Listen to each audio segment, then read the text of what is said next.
예수님께서 얼마나 아프셨을까요?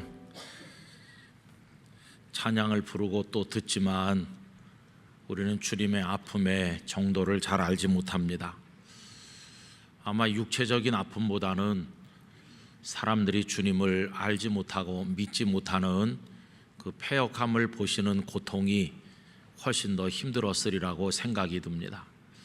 사순절을 주님의 고난을 묵상하면서 깊은 기도와 함께 지나시기를 바랍니다. 사순절 네 번째 주일 3부 예배 참여하신 영락교회 성도 여러분, 가정에 계시든지 어디서 예배하든지 또 예배당에 오신 성도님들 모두 한 분 한 분에게 우리 주님의 십자가의 사랑과 구원하시는 은혜가 충만하게 임하고 마음의 평강과 기쁨이 가득하시기를 기원합니다. 우리들은 늘 뉴스를 많이 보지요. 그런데 그 뉴스에는 우리 사회에 영향력 있는 사람들이 주로 등장합니다. 대개 다른 나라나 우리나라나 비슷한데 통치하는 입장에 있는 사람들, 또 경제적으로 아주 영향력이 큰 기업인들, 혹은 또 정치하는 많은 사람들, 또 인기가 절정에 있는 스포츠맨들이나 혹은 연예인들, 어쨌든 영향력이 있는 사람들이 뉴스의 중심 인물로 등장합니다. 자, 그렇다고 한다면 이 성경의 중심 인물은 어떤 사람들일까요? 이 성경의 저자는 하나님이시니까 마치 이게 신문이라고 한다면 하나님은 기자와 같으시고 하나님께서 원하는 내용을 써서 우리한테 주신 것인데, 하나님께서 관심을 가지시는 대상은 도대체 누굴까 하는 겁니다. 물론 성경에도 왕들도 등장하고 장군들, 제사장, 선지자 등등 사회적 영향력이 상당했던 사람들이 많이 등장합니다마는, 그러나 일반 뉴스의 중심 인물하고 성경의 중심 인물은 아주 다르다는 것을 알게 됩니다. 성경의 중심 인물은 다들 밑바닥의 무명의 존재들이 대부분입니다. 우리가 자주 이야기하는 요셉, 그는 강간 미수범이라는 죄목으로 감옥에 갇혀 있는 노예 출신 죄수에 불과하지 않았습니까? 또 모세, 미디안 광야에서 세상으로부터 잊혀진 채로 장인의 양무리를 몰고 다니던 초라한 남자에 불과했습니다. 또 다윗, 그는 아버지나 7명의 형님들로부터도 별 고임을 받지 못한 것으로 보이는 베들레헴의 보잘것없는 천덕꾸러기 양머리 소년에 불과하였습니다. 그런데 여러분, 이런 분들이 어떻게 하나님께서 기록하신 성경의 중심 인물로 우뚝 서게 되었을까요? 우리는 하나님께서 어떤 사람들에게 관심을 가지시는가 하는 것을 보게 됩니다. 오늘 본문도 그런 맥락에 있다고 할 수가 있겠습니다. 오늘 말씀은 수많은 무리와 한 사람을 대조시키는 것에서 시작이 됩니다. 1절 말씀에 보면 예수님께서 산에서 내려오셨을 때 수많은 무리가 따랐다고 기록하고 있습니다. 그런데 그 많은 무리에게 관심이 있으신 것이 아니고, 주님은 그 2절에 나오는 한 사람, 한 나병 환자라고 기록된 그 사람에게 관심이 있고, 그 사람이 이 8장 1절 이하의 중심 인물로 등장해서 오늘 우리들에게까지 읽혀지고 있는 것입니다.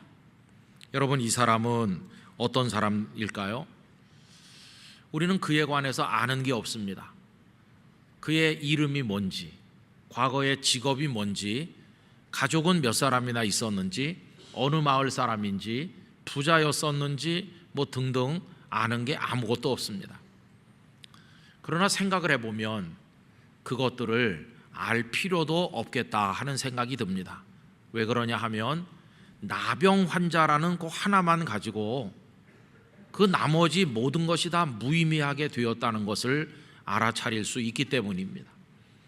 여러분, 그의 가족들이 많이 있어서 그를 사랑했다 한들 나병 환자가 되는 그 순간 사람들에게서 끊어져서 저 먼 데로 격리되어 살아야 되는 거니까 별 의미가 없고, 또 그에게 무슨 이름이 있었겠지만 사람들은 정답게 이름을 부르는 게 아니라 그저 나병 환자 취급을 하니까 이름도 있으나 마나한 게 되었고, 그가 과거에 얼마나 대단한 직업을 가졌는지 모르지만 나병 환자가 되고 나니 그 직업도 아무 소용이 없게 된 겁니다. 우리가 중요하게 생각하는 그 여러 가지 개인 정보들이, 그 과거의 모든 것들이 나병 환자로 고통받는 현재의 그를 구원하지 못하였습니다. 나병 환자가 되는 그 순간 지난 세월뿐만 아니라 미래에 대한 희망도 포부도 다 사라지고 만 것입니다. 그는 그저 나병 환자일 뿐이었습니다. 더군다나 나병 환자는 하나님께 저주받은 자로 사람들에게 생각이 되었습니다. 여기 나병 환자라고 번역된 찰라트라는 단어는 그 원래 뜻이 징계, 매, 채찍 그런 뜻입니다. 그러니까 당시 유대 사람들은 나병 환자를 볼 때 하나님께 징계받은 사람, 하나님께 저주받은 인생, 이렇게 생각을 한 겁니다. 여러분, 이사야 선지자께서 남한국 유다가 죄 가운데 부패했을 때 그들을 책망하는 말씀 가운데서 이 남한국 유다 백성들을 나병 환자에 빗대서 하신 말씀이 있습니다. 이사야 1장 5절과 6절이 그러합니다. 너희가 어찌하여 매를 더 맞으려고 폐역을 거듭하느냐. 그 다음에 나오는 묘사가 나병 환자를 묘사하는 거죠. 온 머리는 병들었고 온 마음은 피곤하였으며 발바닥에서 머리까지 성한 곳이 없이 상한 것과 터진 것과 새로 맞은 흔적뿐이거늘 그것을 짜며 싸매며 기름으로 부드럽게 함을 받지 못하였도다. 여러분, 나병 환자의 처지는 진짜 머리끝부터 발까지, 발에서 머리까지 성한 데가 하나도 없는 얼마나 비참한 상황이었겠습니까? 이 사람들에게는 치료의 희망이 있는 것도 아니고 절대 절망 가운데 버려져 있는 건데, 이들의 처지를 레위기 13장 45절 46절은 이렇게 기록하였습니다. 나병 환자는 옷을 찢고 머리를 풀며 윗입술을 가리고 외치기를 부정하다 부정하다 할 것이요. 여러분, 이게 정상인과는 반대입니다. 우린 옷이 찢어졌으면 깨끗한 것으로 갈아입어야 되고 머리를 단정하게 묶어서 깔끔하게 해야 되고 윗입술을 가리는 게 아니라 크게 웃으면서 사람들과 만나야 되는데, 이 나병 환자는 옷을 오히려 찢고 그리고 머리를 다 풀어 헤치고 입술을 이렇게 가리고 이제는 사람이 아니라는 뜻이죠. 그리고는 외치기를 부정하다 부정하다. 여러분, 이들이 사람들 가까이 오려고 그러면은 사람들과 거리를 두기 위해서 성한 사람이 자신에게 다가오지 않게 해주려고 나는 하나님께 저주받은 부정한 자입니다, 이거를 자기 소리로 외치면서 다녀야 됐으니 얼마나 비참합니까? 또 그 13장 46절을 이어서 읽어보면 병 있는 날 동안은 늘 부정할 것이라. 그가 부정한 즉 혼자 살되 진영 밖에서 살지니라. 이제는 사람들로부터 끊어져요. 혼자서 저기 가서 살아라. 이 얼마나 저주받은 모습이겠어요. 오늘 본문에 등장하는 한 나병 환자, 그의 과거가 어떠했든지에 상관없이 지금의 처지는 바로 이러하였다는 것을 알 수 있죠. 그런데 여러분, 이렇게 참 불쌍하고 비참하게 된 이 사람이 어떻게 성경 속에 등장해서 오고 오는 모든 성도들에게 부러움의 대상이 되고 우리가 그에게 관심을 가지게 되었는가 하는 것입니다. 여러분, 이 세상에서는요, 한 사람을 바라볼 때 어떻게 봅니까? 누군가와의 관계에 의해서 볼 때가 많지요. 그래서 그 환경이나 조건 따위를 많이 따집니다. 예를 들면 왕의 가정에 아이가 태어나면 그 아이가 스스로 한 게 아무것도 없는데도 단지 왕과의 관계 때문에 공주님이시다, 왕자님이시다 그러면서 이렇게 떠받들어 주는 대접을 받지요. 또 세상에서는 그런 관계가 있던가 아니면은 지식이 많던가 소유한 게 많으면 그 사람을 알아주는 게 세상입니다. 세상에서는 어떤 사람을 자리매김할 때 그런 기준들에 따라서 하는 게 일반적이죠. 그러면 여러분, 우리 주님은 어떤 분이실까요? 만약에 우리 주님께서도 세상의 방식으로 사람들을 평가하시는 거라면 우리 가운데 주님 앞에 앉아 있어도 좋을 만한 사람은 별로 없을 것입니다. 그런데 너무도 감사하고 또 감사하고 또 감사하고 또 감사한 것은 우리 예수님께서는 세상의 그런 기준으로 우리를 보시는 분이 아니시라고 하는 것입니다. 여러분, 세상에서는 환경이나 조건이 절대적으로 중요하지만 우리 주님 앞에서는 주님을 향해서 어떤 마음을 가지는가, 주님을 향해서 가지는 그 태도가 중요한 것입니다. 비록 환경이 보잘것없어도, 조건이 내보일 게 아무것도 없어도 예수님을 향한 태도가 아름다우면 그 사람은 예수님께 영접을 받고 은혜를 입는 사람이 된다는 것입니다.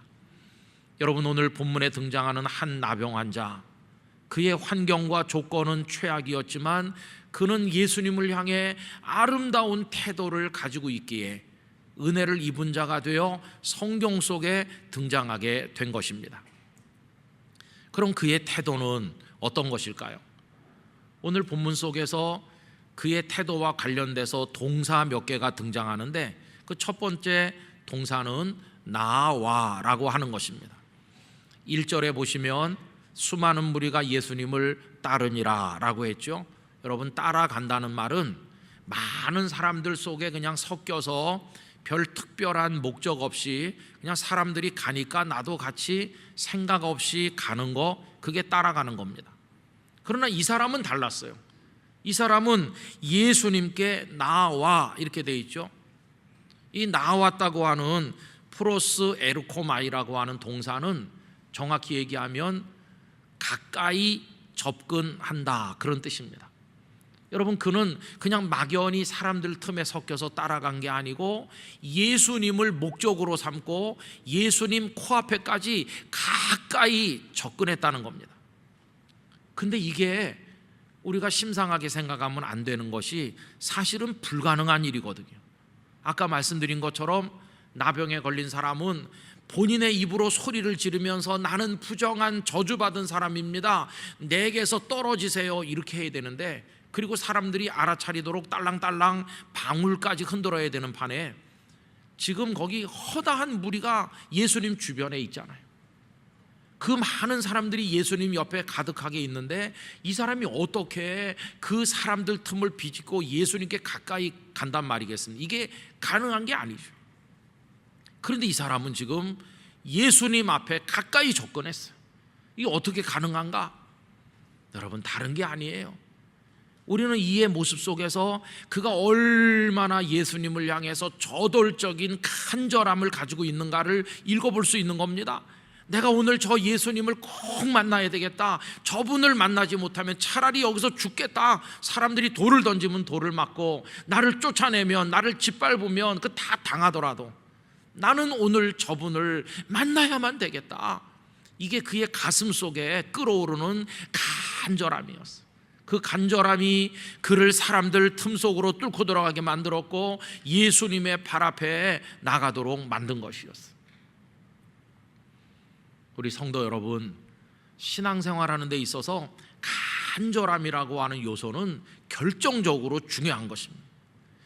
간절하다는 게 얼마나 중요한지 몰라요. 하나님의 은혜를 간절히 사모하는 것, 주님의 은총을 간절히 사모하는 태도, 이게 얼마나 중요한지 몰라요. 시편 42편 1절 이하에 보면 이 시편 기자가 사슴이 시냇물을 찾는 것처럼 간절하게 하나님을 찾는다고 말하죠. 하나님이여 사슴이 시냇물을 찾기에 갈급함같이 내 영혼이 주를 찾기에 갈급하니이다.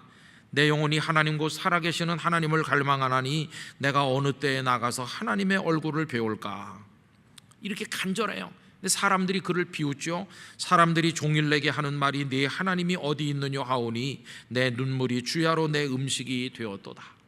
사람들이 비웃으면서 네가 믿는 하나님이 어디 있느냐고 그래요. 하나님 어떻게 하면 좋을까요? 당신은 어디 계십니까? 내가 사슴이 시냇물을 찾는 것처럼 하나님을 찾습니다. 간절하게 사모합니다. 여러분, 간절히 원하기는 이 시편 기자 속에 있는 간절함, 이 나병 환자가 예수님의 발 앞에까지 나가는 그 간절함이 오늘 삼부 예배 드리는 영락교회 성도들에게 그대로 옮겨지시기를 기원합니다. 간절해야 되는 것이에요. 주님을 향해서 간절함밖에 없어요. 그런데 오늘 간절함이 없어요. 눈물이 다 말랐어요. 애통하는 마음도 없고 답답한 마음도 없고 간절하게 부르짖는 이도 없고 하나님의 말씀을 사자우를 토하듯이 외치는 목회자도 드물어요. 다 그냥 식어버렸어요. 어떤 연합집회에 그 강사님이 막 강대상을 치면서 그냥 막 이렇게 포효하듯이 간절하게 외치니까 제 조금 가까운 데 있는 어떤 사람이 옆에 사람한테 하는 말이 들리더라고요. 왜 저러시나 오늘? 혼자만 너무 흥분하시는 거 아니야? 왜 저러시는지 모르겠어? 이러는 거예요.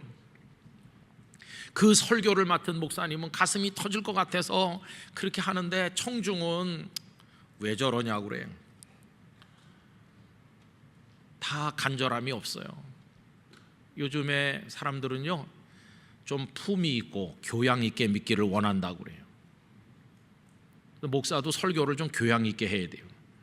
교양 있게 하려면 음향 시스템을 좀 잘 만들어 가지고 소리 지르지 말고 성우 같은 목소리로 조곤조곤 얘기하면서 쏙쏙 들어오면서 가끔 재미난 말도 좀 하고 끝날 때는 종땡 치듯이 여운 있는 말 한마디 딱 가슴에 품게 해주면 와, 세련된 설교자다, 그렇게 말하는 거예요. 너무 품위 있고 교양 있게 믿으려고만 하지 간절하게 매달리는 게 없어요. 그래서 교양 있는 사람은 물에 빠져도 교양 있게 기도하는 거예요. 오 주님, 이상하게 점점 물속으로 들어갑니다. 왜 이런 것일까요? 기도가 끝나기도 전에 사망할 거예요. 아니 지금 간절해야 되는데. 저는 우리가 잠언 8장 17절을 기억하길 원합니다. 나를 사랑하는 자들이 나의 사랑을 입으며 나를 간절히 찾는 자가 나를 만날 것이니라. 나를 간절히 찾는 자가 나를 만날 것이니라. 무슨 설명이 필요합니까? 하나님께서 우리에게 나를 간절히 찾으라, 그래야 나를 만날 것이라고. 성도 여러분, 주님 앞에 간절함이 필요합니다. 간절함. 예배를 얼마나 간절히 드리는지, 기도를 얼마나 간절히 하는지, 은혜를 얼마나 간절히 사모하는지, 그 간절함이 이 사람에게서 보이잖아요. 또 이 사람에게 적용된 두 번째 동사는 그가 나와서 멀뚱멀뚱 서 있는 게 아니라 절하며, 이 프로스퀴네오는 하나님께 예배 드린다고 할 때 쓰는 단어입니다. 그는 지금 바닥에 납작 엎드려서 예배를 하는 겁니다. 예수님을 선생님이라고 부르지 않고 주라고 부르잖아요. 나의 예배를 받으실 분이십니다. 당신은 나의 주이십니다. 이러면서 가장 낮은 자세로 이마를 땅에 대고 엎드렸어요. 그가 나병 환자가 되는 그날 그는 유대 사회에서 가장 낮은 자가 됐습니다. 모두가 다 그를 깔보고 무시하고 쫓아냈습니다.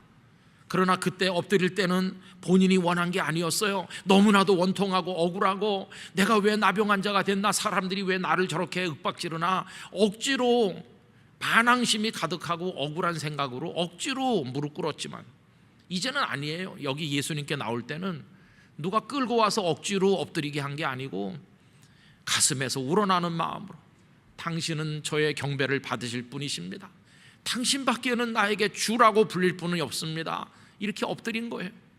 저는 상상해 봅니다.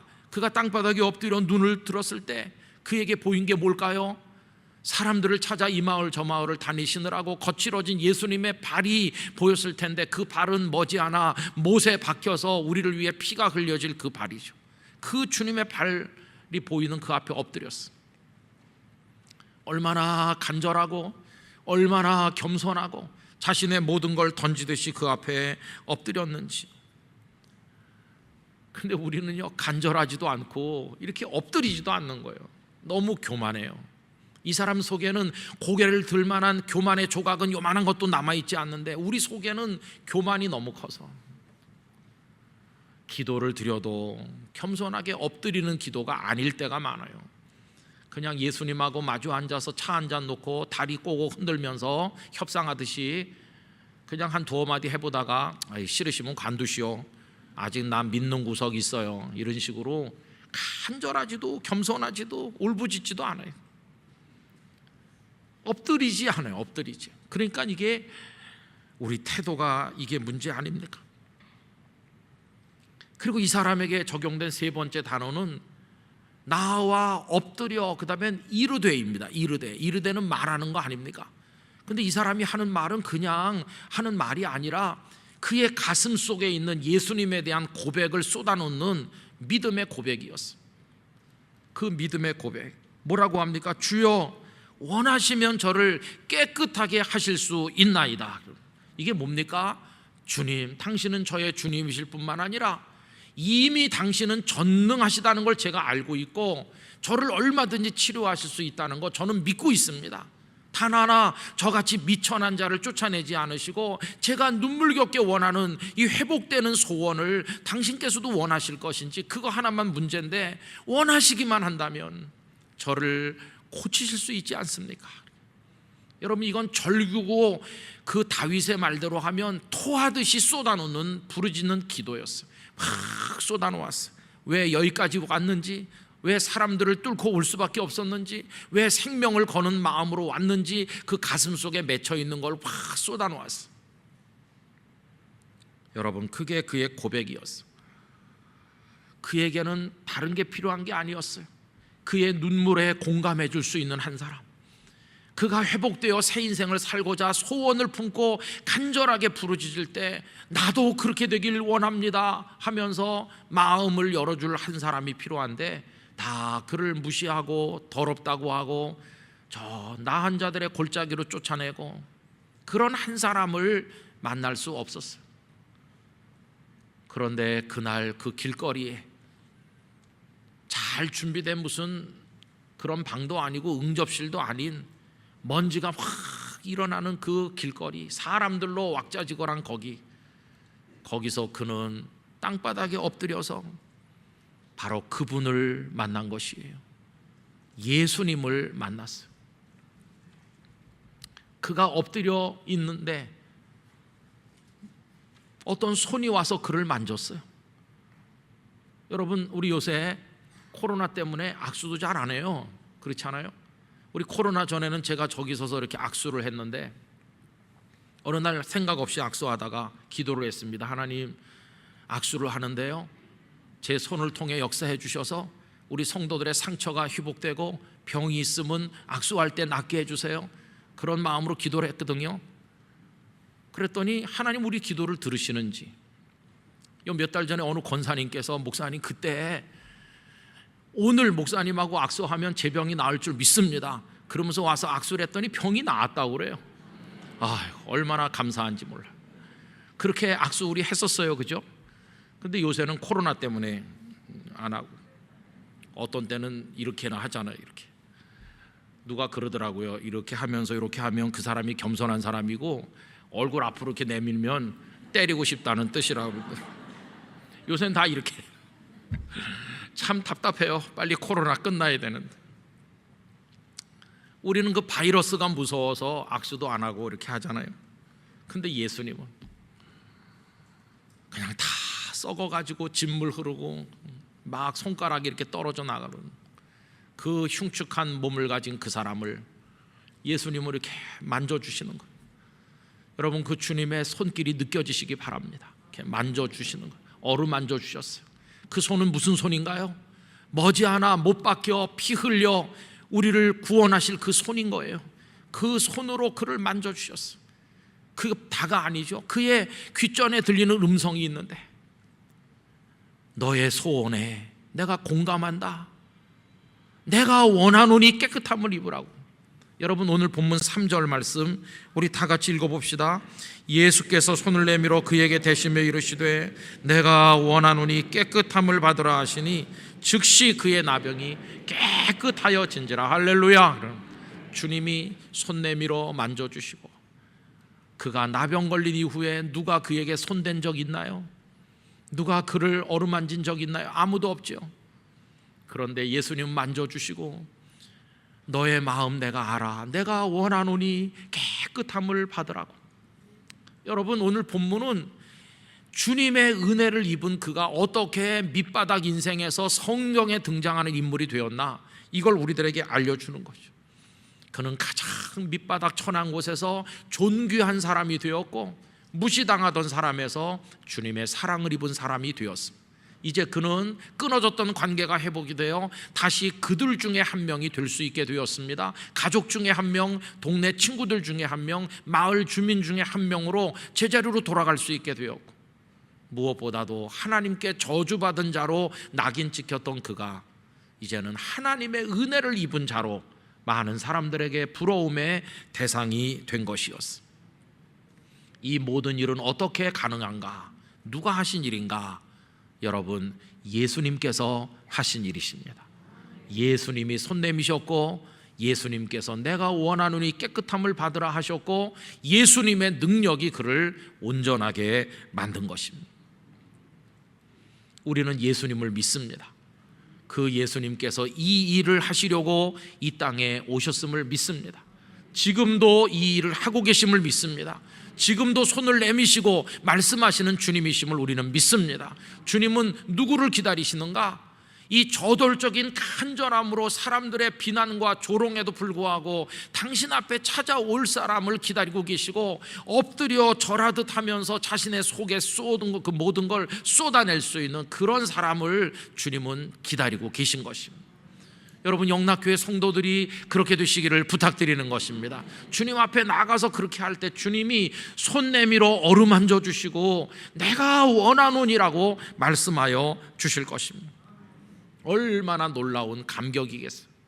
아까 말씀드렸던 요셉, 모세, 다윗 다 은혜를 입은 자들이죠. 여러분, 성경은 환경과 조건이 뛰어난 사람들의 이야기가 아니라 비천하고 불쌍하였으나 은혜를 입은 사람들 이야기가 성경의 이야기인데, 요셉은 그 감옥에 있었지만 하나님의 은혜를 입어 애굽의 총리가 되었고, 모세는 미디안 광야 떨기나무 불꽃 가운데서 하나님의 은혜를 입어 출애굽과 광야 생활에 이스라엘의 지도자가 되었고, 다윗은 베들레헴의 목동이에 불과했지만 은혜를 입어서 이스라엘의 역사 전성기를 여는 하나님의 사람이 된 것입니다.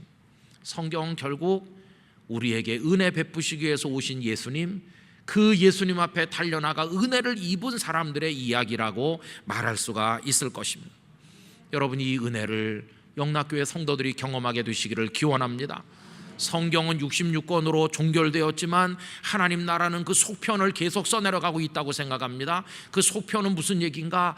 이 사람처럼 예수님 앞에 나와 은혜를 입은 사람들의 이야기가 그 속편이고, 지난 2000년 동안 그 이야기가 기록되고 있는 것이라면 영락교회 성도들의 이야기가 그 중에 한 페이지에 등장하게 되시기를 축원합니다. 그 중에 한 페이지에 우리도 등장해야 되는 것이, 고통의 멍에 벗으려고 예수께로 나갑니다. 잠시 후에 우리 찬송을 부를 텐데, 다 우리 인생이 죄와 사망 가운데, 고통 가운데 있잖아요. 우리가 다 이 나병 환자와 다를 바가 없잖아요. 열심히 살아봤댔자 우리에게 다가오는 건 죽음의 고통뿐인데, 여러분, 은혜 받은 사람을 먼발치로 구경만 할 것이 아니라 은혜가 쏟아지는 그 현장의 주인공이 되어서 우리 모두가 예수 그리스도께 나가게 되기를 간절히 원하는 것입니다. 여러분, 이 사람이 오늘 우리의 이야기가 되는 것이고, 우리의 이야기가 또 이 사람의 이야기와 다 같아지는 것입니다. 이 놀라운 은총 가운데 거하시길 바라고, 다 살아있는 간증들을 가지시고 주님을 통해 받은 은혜 이야기가 풍성한 우리 영락교회 성도들이 되시길 바라고요. 우리 교회 안에 이런 이야기가 막 풍성하게 일어나서 영락교회가 왕성하게 하나님의 영광 드러내기를 간절히 기원합니다. 기도하겠습니다. 아버지 하나님, 가장 불쌍했던 사람이 가장 존귀케 되는 이야기를 오늘 말씀을 통해 봅니다. 그가 간절함으로 주님께 생명을 걸고 엎드려 부르짖을 때 주님은 손 내미시고 내가 원하노니 깨끗함을 받으라 말씀하시며 그를 아름다운 사람으로 세우셨는데, 우리 영락의 성도들도 그렇게 되는 은혜를 얻게 하여 주시옵소서. 주여 우리에게 믿음을 주옵소서. 예수님의 이름으로 기도하옵나이다. 아멘.